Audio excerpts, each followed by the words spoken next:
personal responsibility. Jim and his wife Terry are sitting up here. They're in attendance. Welcome, Jim.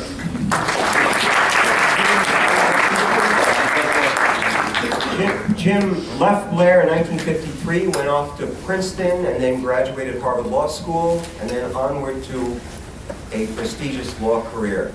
He happens to also be a trustee of this school since 1973. From 1991, he's been trustee emeritus. He was also honored at one point as Alumnus of the Year for Blair Academy. Those of you, women and men in the audience, should know that he was a fierce proponent of co-ed education in the early 70s, and here we are, a co-ed school of 450 students. This is the yearly lecture. This year we're actually going to have two. We'll have another one later in the year. And what better lecturer than Daniel Goldhagen? As you've heard, he is a world-famous historian and a public intellectual, and he's challenged our view of the Holocaust in Germany and other places, and has recently written a book on anti-Semitism, current anti-Semitism throughout the world. He completed his undergraduate work at Harvard, went on to a PhD at Harvard, and taught at the Harvard School of Government and Social Studies. Today he happens to be a writer in New York City, and his columns and pieces can be seen in magazines and newspapers throughout the world. I give you an eminent historian and a provocative columnist, Daniel Goldhagen.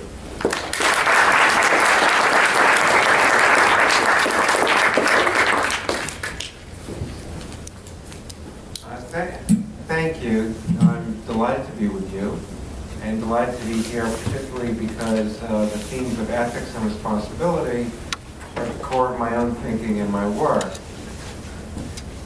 Typically when I speak, and I speak rather often, I speak about one or another of my books, give an account of what the book is about, raise questions, answer the question posed to me.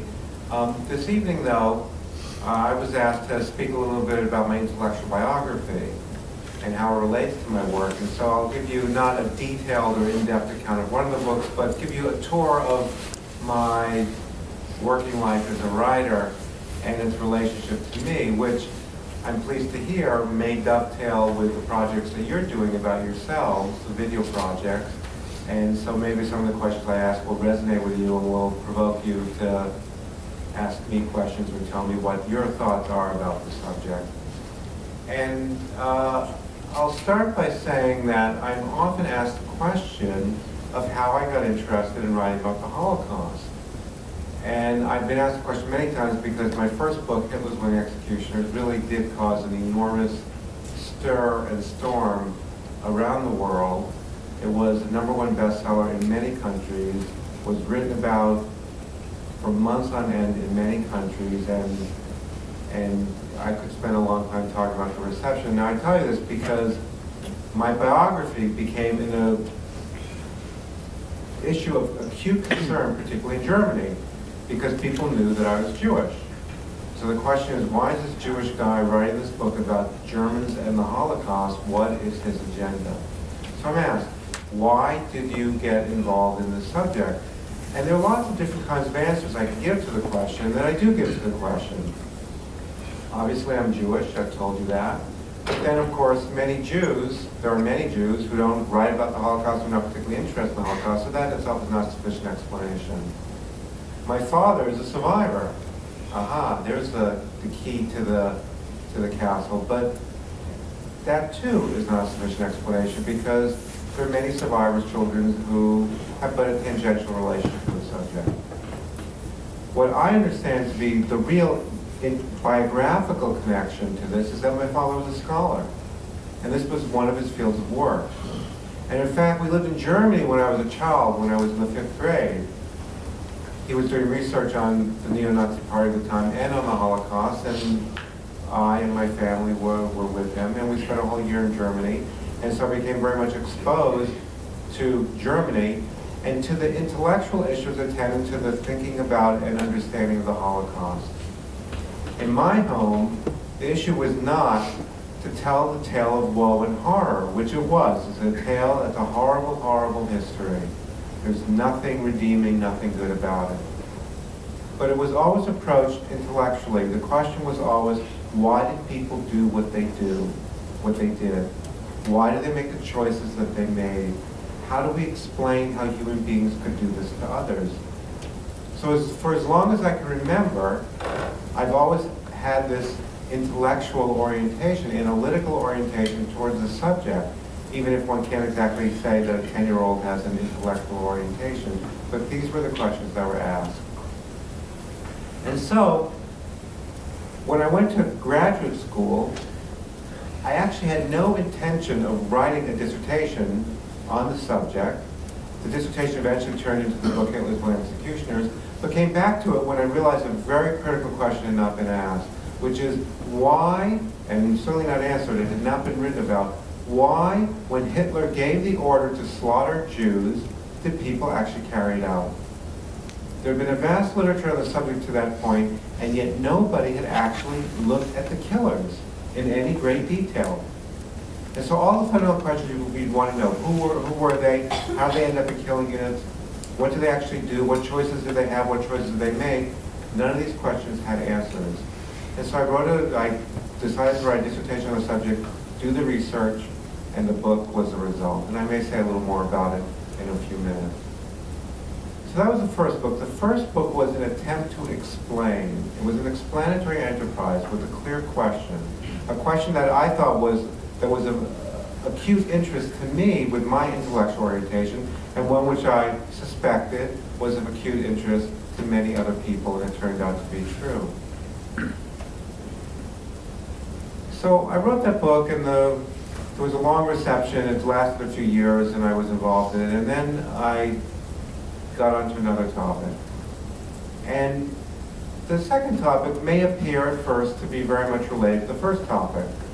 The book that I wrote was called A Moral Reckoning, The Role of the Catholic Church in the Holocaust and Its Unfulfilled Duty of Repair.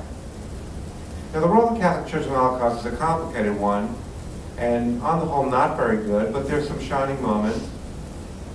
It's fair to say that more Catholic priests and nuns and people in the church, that is, officials of the church, they saved more Jews by hiding them in Europe than any other institution, any other group of people did. So that's very much to their credit. But the church as an institution failed in so many ways, and in fact, in some countries, abetted the persecution of Jews. I'm not going to go into history here, but that's both sides of it, with unfortunately the latter part being the majority of it. So I got to this book because I'd been asked to write a review of a whole bunch of books that came out on the Pope Pius XII, the Pope during the Holocaust. There was a period when a lot of books were coming out about him, and he's a very disputed figure. And so I read a dozen books to write a long review, and I became very dissatisfied with them, as good as many of them were, because almost all of them stopped in 1945. That is the last year at the end of the war. And I was struck by how these books did not push the question, which is what happened after 1945. Whatever you think about the history, whatever the issues were, however you come down on the various analytical and historical issues, what about after 1945? Because after 45, the best that could be said about the church is that it didn't do its duty to save people. It didn't do its duty to help. It didn't do its duty to protest.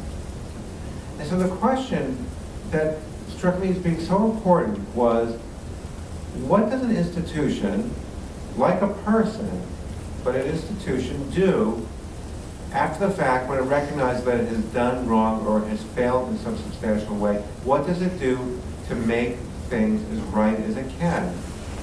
It can't bring people back to life, but there are things to be done. As we all know, you do something wrong, there are things you can do to try to repair the situation as best you can. And so dissatisfied with the literature, and I actually looked into the philosophical literature, the literature on reparations, because the big literature on monetary reparations after the war. And this question had not been asked, and certainly not answered. And so I wrote a book called A Moral Reckoning, which is about moral repair and other forms of repair, the duties that institutions, in this case the Catholic Church, have to try to fix things as best they can when they realize they've done things seriously wrong or failed in serious ways. And so while this book was also a book about the Holocaust, it asked a very different kind of question from the explanatory question the first book asked, again, which was, why did people act as they did? Here the question was not about, the central question was not one about the explanation of things, but about judgment. How do we judge guilt or blameworthiness? What constitutes transgressions, and how do we judge them? And then how do we judge what ought to be done to repair them? It was a moral philosophical inquiry as opposed to historical explanatory one. And this is at the core of ethics, the reason for this lecture this evening. It is the core of ethics. How do we judge? It's not so simple. Some said, you dare not judge. This book also got a lot of attention and caused a lot of pushback, or I got a lot of pushback, including from the church itself.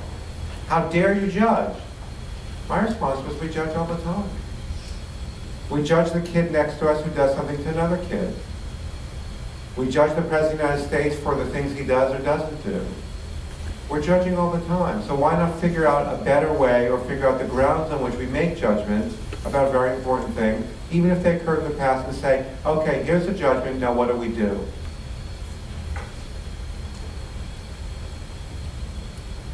So when that book was finished, I quickly decided on the next book. It was actually a book that I had already thought I was going to write, but then this book on the Catholic Church came up, and I put the first book aside and wrote the Catholic Church book. And you realize, and I say realize not meaning that, not thinking that you don't think this, but realize writing a book is a big thing to do. It's a big, big commitment. When you write a book, unless it's a real fast, short book that you can just knock off, you can spend 2, 3, 4, 5, maybe 10 years for some really big books working on it. So when I think about writing a book, I don't think, oh, that's cool, I can write something about this.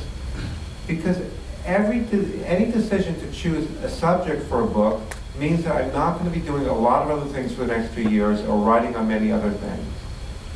And so people write books for lots of reasons: to make money, because they're interested in things, because they want to have fun, because they have questions they really want to answer. For me, if I'm going to spend 3, 4, 5 years writing a book, it had better be something that's going to keep my interest. It had better raise questions or pose problems that I really want to bore into, to try to understand, so that I don't get tired of it. You sort of get tired of it anyway, but so you really don't get tired of it. And so that when I'm done, I think, that was a good way to spend the last 3 or 4 or 5 years, at least in my work. When you choose projects, particularly big ones, choose them carefully, make sure you have a passion for them. And if you do, you'll devote yourself with much more energy, and the outcome will in all likelihood be greater. And so this third project turned out to actually be my biggest book, and turned out to be 2 projects in one. And it was again, it seems to be on the same kind of subject matter, but it's really a very different kind of project. It's a book called Worse Than War: Genocide, Eliminationism, and the Ongoing Assault Against Humanity. It's about genocide, the nature of mass killing. So I took the first subject, the Holocaust, and generalized it out to genocide in general. And the reason I really wrote this book, aside from thinking that there was a lot more to be said about, in a comparative study of genocide, obviously an issue of some importance, people slaughtering other people, not just as it was in the Holocaust many decades before, but in our time, and even at the time I was writing the book. The purpose of this book was also about ethics and responsibility, but in a different way. The book is ultimately a policy book. Not an explanatory book, though it provides explanations, not a moral book of judgment, though it does provide that, But the last chapter of the book, which is about 100 pages long, is a book about policy. What do we do? How can we save people's lives? How can we prevent people from being slaughtered? How can we forestall new genocide from being initiated? This is what I thought I had a lot to say about and what I wanted to write about, even though I had to write 600 pages before I got to the explanation, before I got to the policy chapter. Because as far as I was concerned, there was nothing out there. It's not to say what I wrote was necessarily right or the best thing, what have you. It was for others to judge. But I was deeply dissatisfied with the policy prescriptions that existed. They were, on the face of it, inadequate to the problem.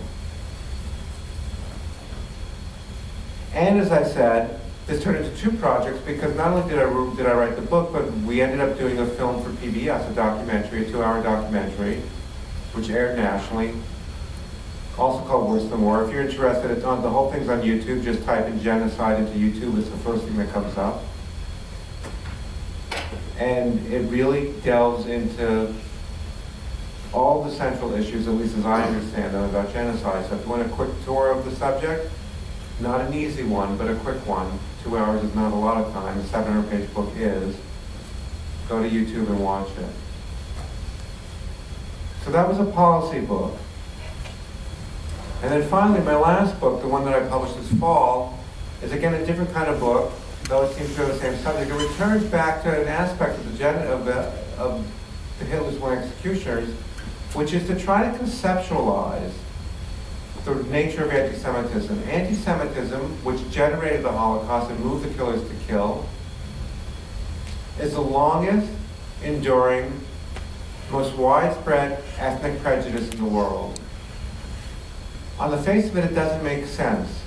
Jews are a tiny people, a tiny percentage of the world's population, mainly powerless throughout history. Didn't even have a country until Israel was founded in 1948. And yet they have been hated and persecuted the world over, not historically the world over, but today, anti-Semitism is spread around the world, and anti-Semitism is making a powerful comeback, being transformed in ways unexpected.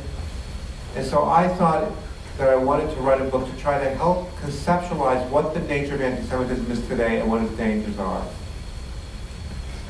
And what I end up arguing in the book is that anti-Semitism has entered a new phase, one in keeping with the times. Anti-Semitism has always mirrored the times in which it has existed, and it's been globalized. We live in a global age, and anti-Semitism has gone global. And I mean that in a variety of ways, and I'll just tell you 3 of them. One is to be found everywhere in the world. 55% of Chinese are anti-Semitic. There are virtually no Jews in China. Brazil, Japan, India, not to mention the Middle East and Europe and North America for that matter, anti-Semitism is rampant. 30, 40, 50% of the people in these countries, on these continents and countries. It's everywhere, to be found everywhere, enormous numbers of anti-Semites, and it's not only everywhere in the sense that you find people in all countries who are anti-Semitic, but it's now part of the informational substructure of the world, the internet.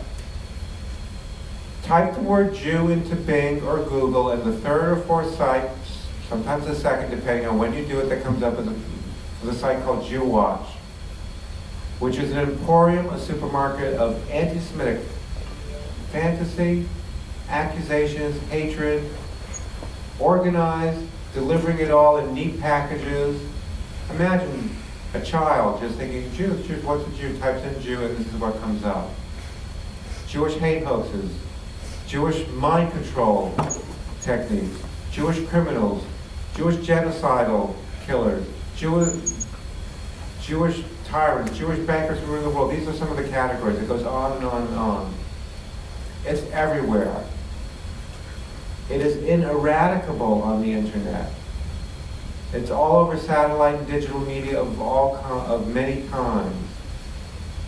And it is more openly violent and murderous than it ever has been, at least publicly, even than the Nazis were. The Nazis, of course, harbored murder in their hearts, and they acted upon it, but they never spoke openly of slaughtering people, and of brutalizing them, and of torturing them, and so on and so forth, the way it is common to do about Jews today.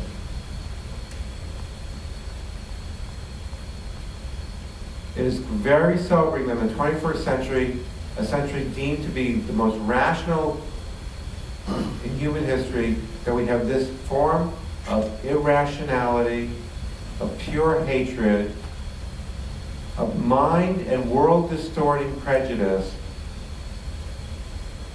proliferating around the world. And so in this book I was trying to, as I said, conceptualize what the problem is so that people at least can understand. I'm not sure what to do about it. I think that the problem is going to get worse before it gets better. But the one thing that is clear about combating anti-Semitism goes back to the issue of ethics and responsibility, which is that Jews are not the ones who can eradicate anti-Semitism or fight it effectively. It's non-Jews who can do so. This is true of prejudices in general. It's the people in the community not being afflicted that have the power to fight the prejudice and to defeat it. We often see, not just with regard to Jews, but with regard to other minorities or peoples who are the victims of prejudice, we often see them as being especially responsible for trying to do something about it, but it's actually the opposite. It's whites in this country who can fight racism against African Americans most effectively. It's people of the religious group that demeans or deprecates another religious group that are the ones who can most effectively fight it.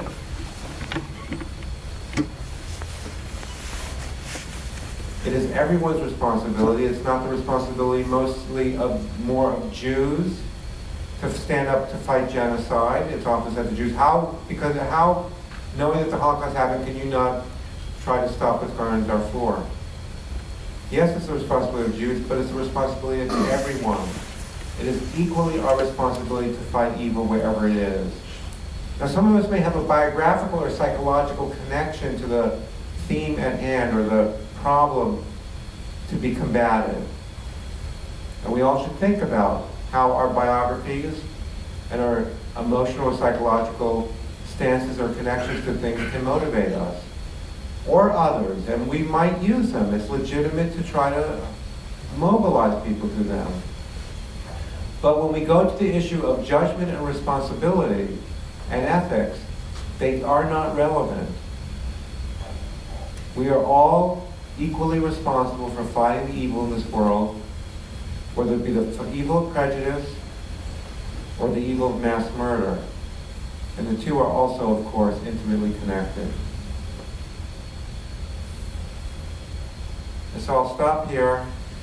I hope that that's given you some things to think about.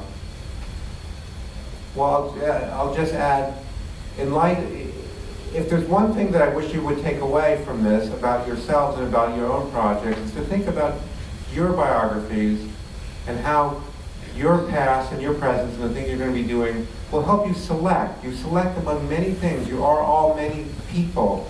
Sorry, you are all people with many dimensions. You may be male, or you're male or female. You're a certain ethnicity. You may have a religious affiliation. You may be an American or not an American, that is a citizen or not. You have all kinds of allegiances. What in your past and what in your current sense of yourself motivates you, or what do you select out to be relevant to the paths you choose intellectually and ultimately your vocation? It's always interesting to figure out how these things influence us, each as individuals. And also it's important to think about it because we don't want them to influence us unreflectively. I've thought a lot about my past and my vocational endeavors and my present.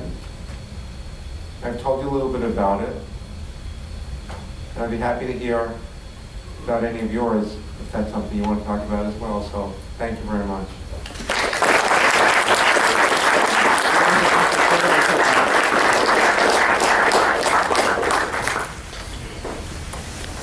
Open for questions, guys.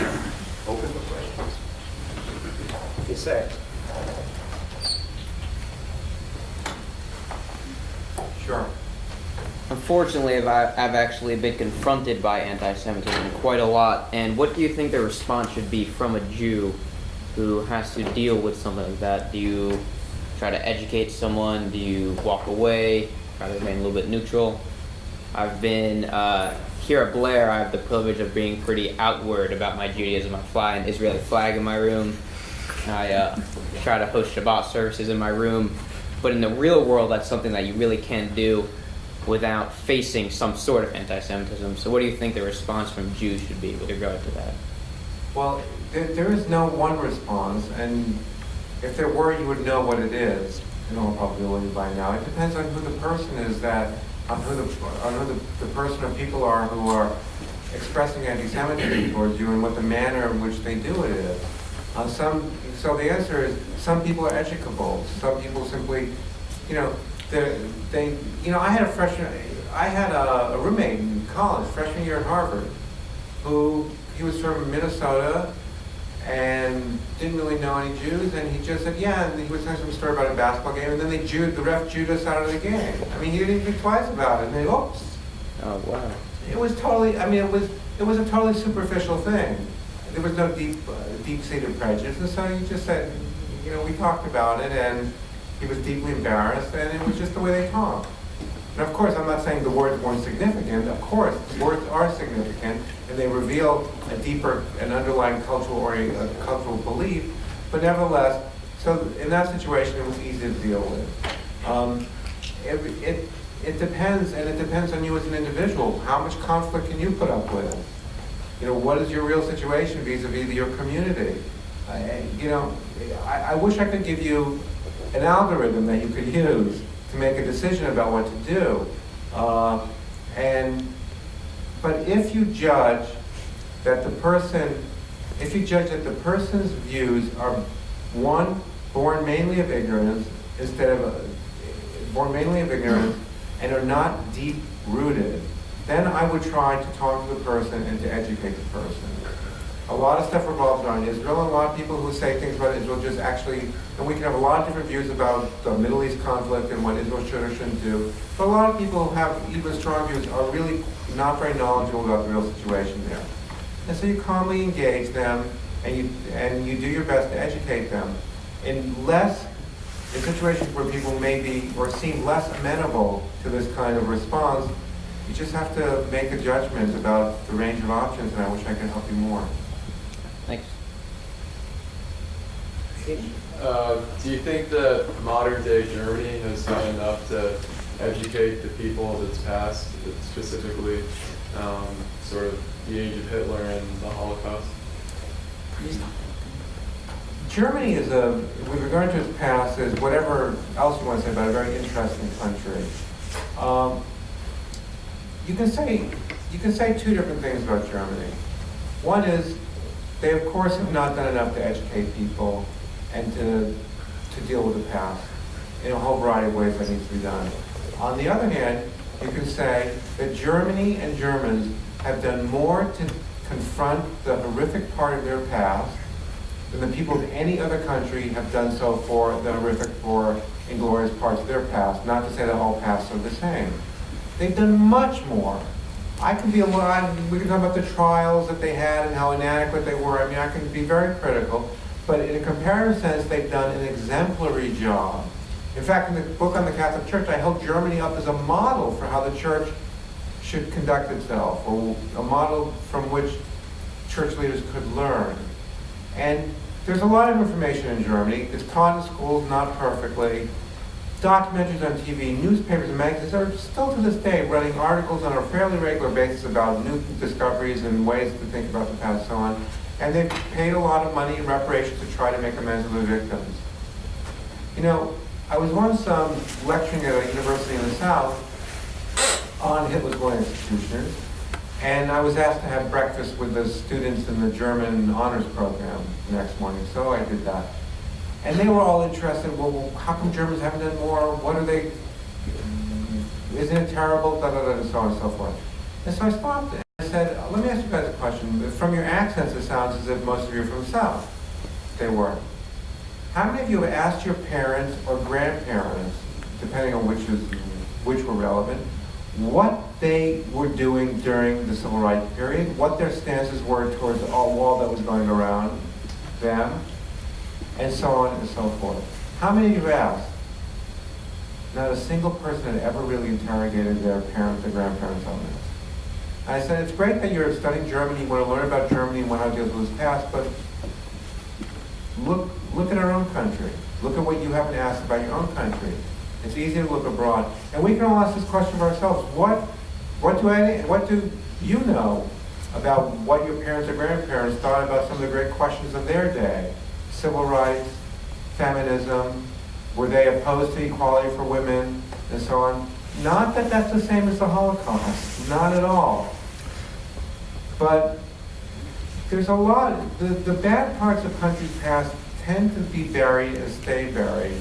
It's true of our country as well, and it is less true than Germany than anywhere else. And so, in this sense, Germany's a model. Yes? You talked a lot about questions. Could you address the role in learning how to ask questions or figuring out what questions need to be asked and why that's important? Right. It's a good question, and a very difficult one to answer. Look, when you're given a paper to write, if you have choice, or a project to undertake, the first thing you should do is think, what do I really want to know? There are two answers to the question. One for students who are getting a paper or a project. What do I really want to know? Then there's the other for the author who's going to spend 5 years on a book. You know, what is it worth my time? What can I do that? How can I find a question that is both worth my time and that will end up producing something original and different and new? So it's a different kind of question. But on the first question, what do you really want to know? If you're asked to write a paper on the Vietnam War, what is it that you want to know? Not what is easy, but what is the question or set of questions that fire you up? And if there isn't anything, well, for something like that, there probably should be. Try to find another topic that you can write about.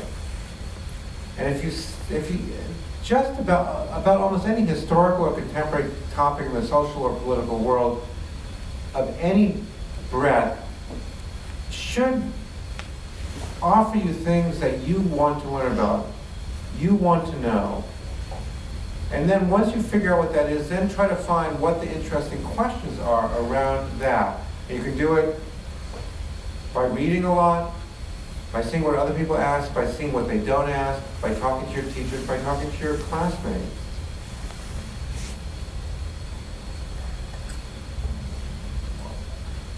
Two other things briefly about that. Often a way to ask, to figure out what questions to ask or good questions to ask is to try to find works or themes in related fields.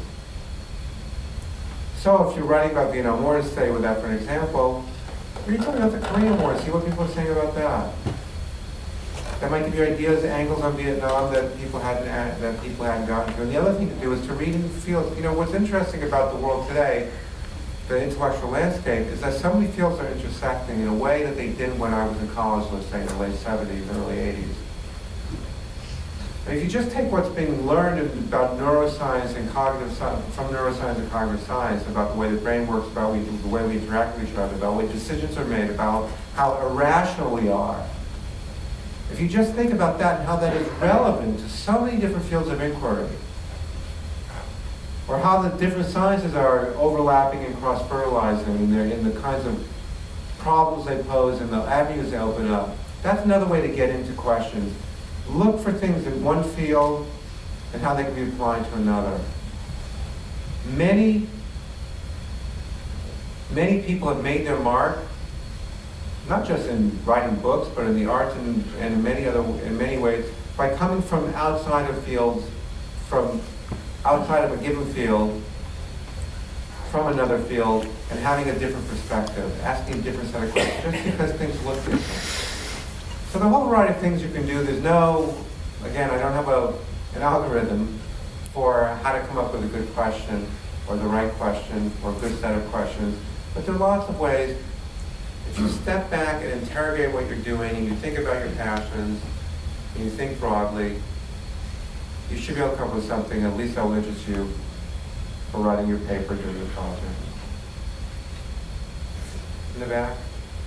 You mentioned with regard to your second book, all of the priests and nuns who were responsible for saving many, many people. And I can say personally, in my family, sorry, that did happen. And to me, you're referring to the politics of the church versus the humanity of the people who were devoted to the church, who did make a difference.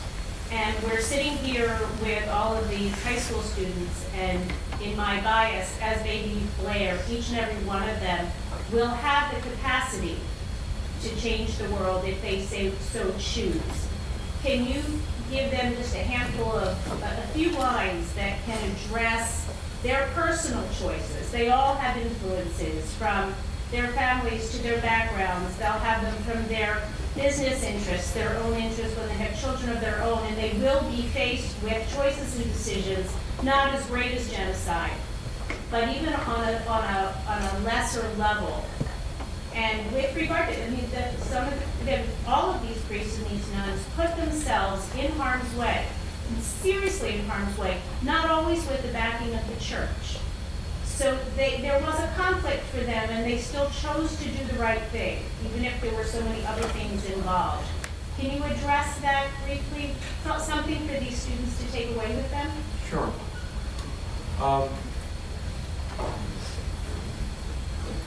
When you talk about genocide, it's easy to get overwhelmed by the numbers. 10,000 dead, killed here. They slaughtered 100,000 there, 6 million Jews. So sometimes you read the literature, it was a small massacre of 500 people. 500 people? Think of what happens if one person were shot out on the Blair campus. What would happen to this community? And if you knew that person, which you likely would, how you would be so personally afflicted by it. And so I tell you this because we have to, either the first, or if not the first, and certainly one of the central things we should do as ethical beings is behold each person, stop and think of each person as a full human being, as an individual, and to try to think about treating that individual. It doesn't mean we have to because we can't, but to treat that individual, particularly if that individual is in need, as one would treat a family member. Instead of saying it's not my responsibility. Now again, I'm not saying you can't treat everybody with the same solicitude that you would treat your brother, or sister, or mother, or child, or what have you. But when you see a person in need, or when you see a person who's not in need in the sense that when I say in need, I mean, but if you think about your teachers in the school, what are they doing? They're here because they know that if they do a good job in inspiring you, in helping you develop your skills, and helping you think in a clear-headed way about the choices that you can make in the world, that they've done an enormous amount for each one of you. Each of your teachers, and I've not been paid to say this, is acting as an ethical being every day in the classroom and outside the classroom with you, with each of you. And whether you end up in the world of business, or the world of academia, or the world of social service, and certainly you will all end up in communities, so you will be in a social world where you are faced by all kinds of choices. We hope you don't have to put yourself in harm's way, as the questioner rightly put it, for the Catholics and non-Catholics who helped Jews and others. It wasn't just Jews who were being persecuted or killed. We hope you don't have to put yourself in harm's way, but every day is a series of choices about how you conduct yourself with other people. And you should try to stop and think, not just this is some annoying person, or I don't know this person, I have no responsibility, but to do small and large things, depending on what you can do and what is relevant in the moment, to try to help that person prosper, flourish in a small or large way. Here's a trivial thing that I do. I mean, it's trivial, which is when I'm in a store with a sales clerk or in a restaurant, I try to have a human conversation. It may be one sentence long with the person who's serving me or helping me. Because, it's not a great thing all day to be at a cash register. And so I tell a joke or I make an observation. I ask a real question, not just, hi, how are you? Or as much of a real question as I can come up with at the time. So the person has a moment of a little more human contact than is often the case. And then I try to be a little witty, and maybe I fail or maybe I don't. So there's a moment of mirth that breaks up the day, which is not so mirthful. Small thing, hardly earth-shattering, but I really do this as I do this because this is how I want to relate to people more, to try to have more of a human relationship, even if I will never see that person, even if it lasts 30 seconds or 1 minute. I don't fool myself it changes the world, but it's a little something. And as you know, I try to affect change on a larger scale with my writings and lecturing and so on. But this is it. Every person, stop and realize that this person is a person with a family, with emotions, with aspirations, every bit as worthy of respect and of fulfillment, as long as they're good, as your own. And that is certainly what the Catholic priests and nuns and lay people, and non-Catholics as well, were thinking when they hid people at their own peril, because it was the ethical thing to do, it was their moral responsibility, and for many of them they could not act otherwise. That's a high standard, but it's a standard we should look to for inspiration, and if necessary and if possible, to emulate. Was that enough for you? Was for me, I hope it was for you. Okay. Yeah, go ahead. The generation of Holocaust survivors is passing away, and soon there will be not many left, and eventually there will be none left. Do you think that's going to impact how the Holocaust is viewed?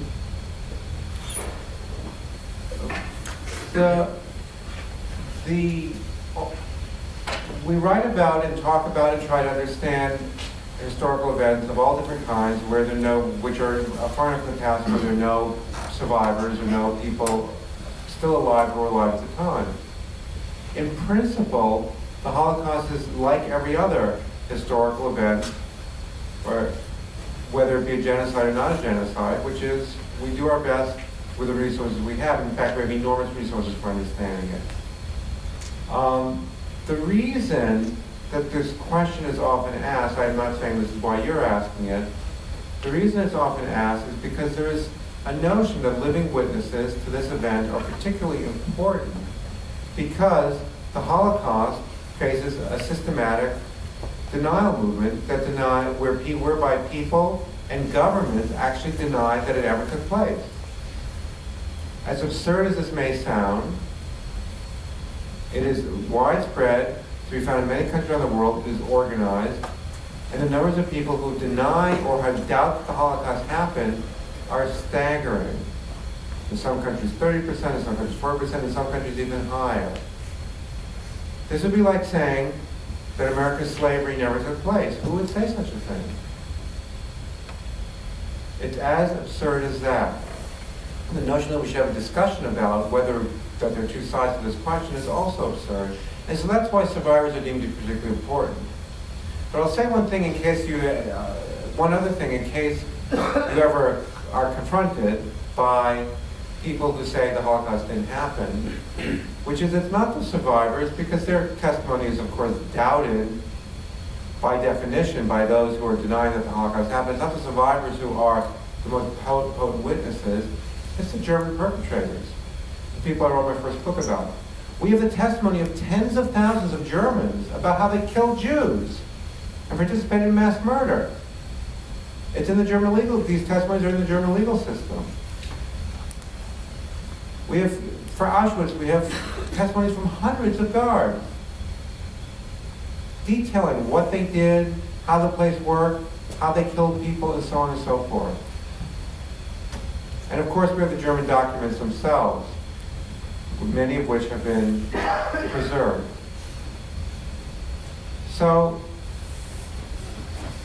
you know, if anything, I think that we will have a better understanding of the Holocaust 10, 20, 30, 40 years from now than we do now, because there'll be more historical research, there'll be more uncovering of evidence, the knowledge we have will be better integrated, and even though the survivors will no longer, there will no longer be any survivors, as with everything, the accumulation and improvement of knowledge will take place.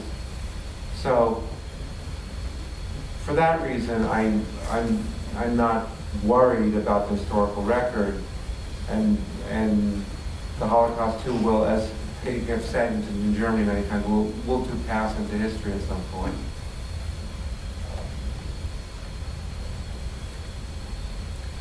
Good question. What types of criticism did you face in Germany, at least from those people that you felt weren't just irrational or deniers? Did you feel that there was some valid criticism that you were willing to engage in a fair discussion with? Well, my first book, Hitler's My Executioners, produced a storm, and enormous amount of material was written about it, against me, against it, with all kinds of accusations, some of which were blatantly anti-Semitic, but most of them weren't. And one of the surprising things about the criticism was that virtually all of the experts who were criticizing the book didn't know anything about the empirical material because they had never done the research. And so it was very hard to engage them. They were just presenting arguments that had existed in the literature or notions that existed in the scholarly literature, but which had never been empirically grounded in the first place. They're just things people said about why people killed. Someone puts forward some theory or hypothesis, and the evidence clearly belied it. Let me give you some of the evidence. So for one of the things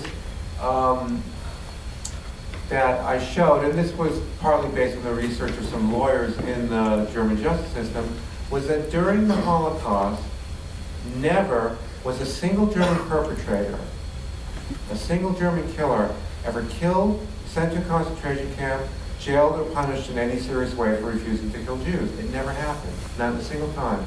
And I go through all the reasons we know that it never happened. It's not just we don't know of any cases, we know affirmatively it never happened.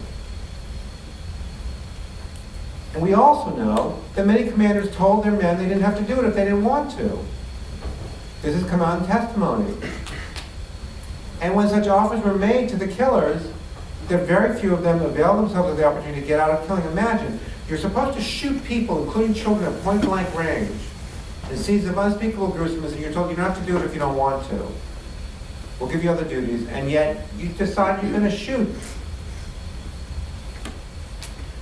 the person, sometimes a child. And when some people in your unit say, I can't do it, I don't want to do it, not, it's wrong. You know, it was dangerous to say it's wrong, it's a crime, and so on. You say, look, I'm not tough enough to do it.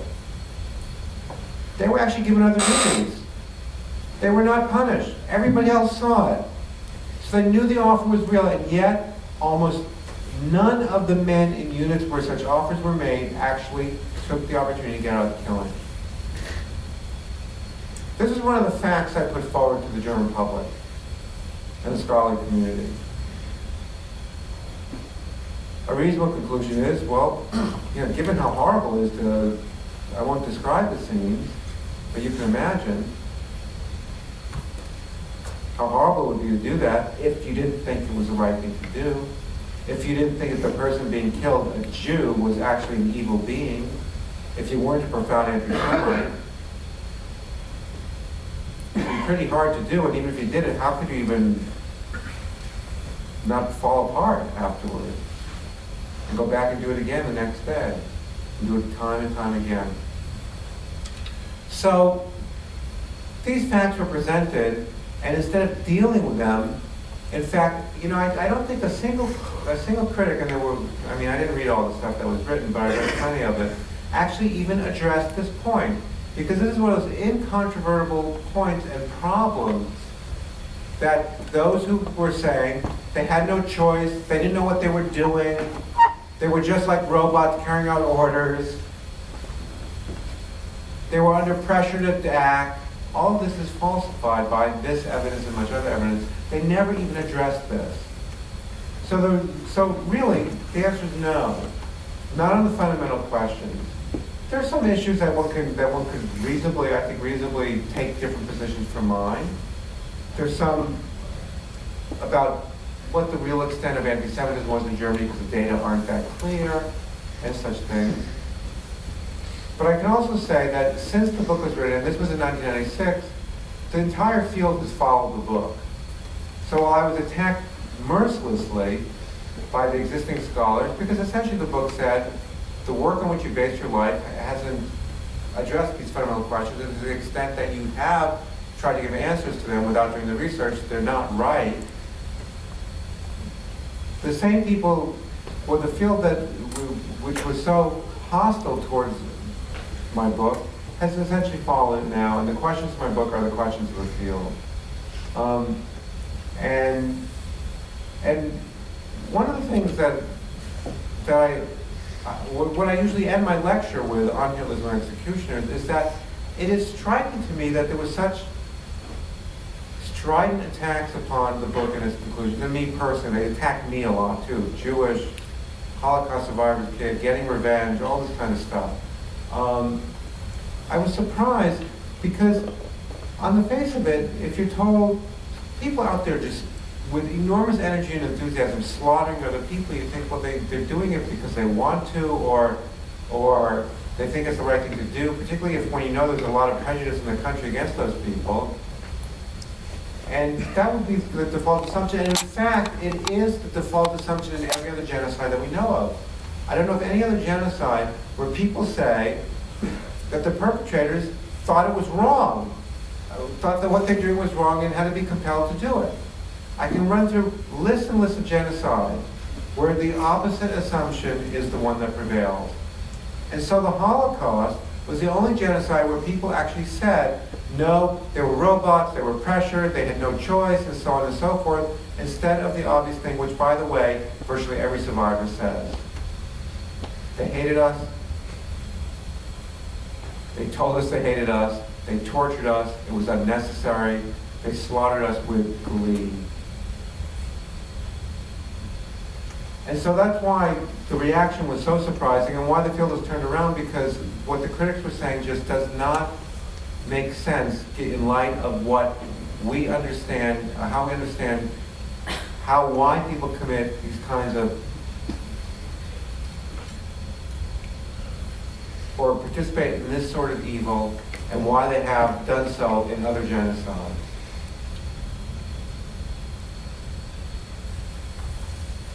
Thank you.